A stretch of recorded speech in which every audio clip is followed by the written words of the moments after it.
Examples like this Lockheed Martin chart have already shown fib levels tend to mark significant areas that would be marked by chart patterns, such as the 330 area.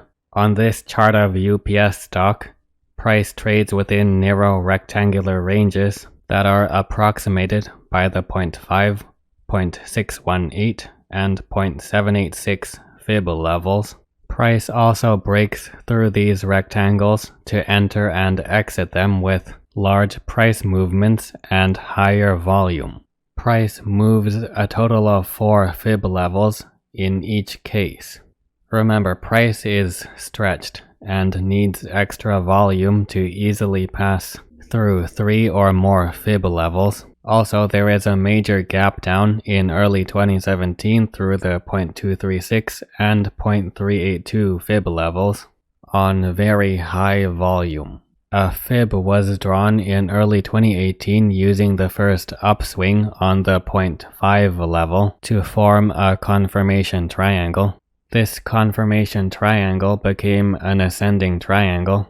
Price was supported on the trend line at the 0.382 and 0.236 fib levels, which was often on higher than normal volume.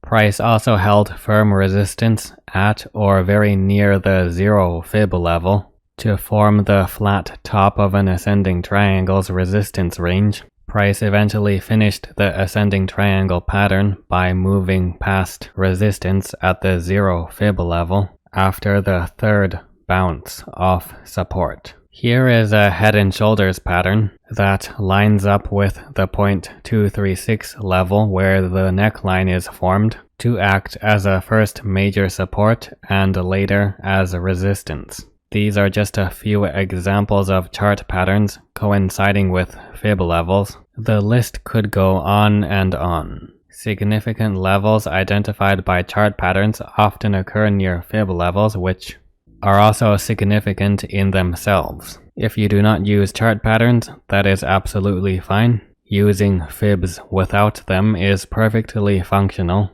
As with other methods, using chart patterns alongside fibs is no different. They are complementary and optional additions.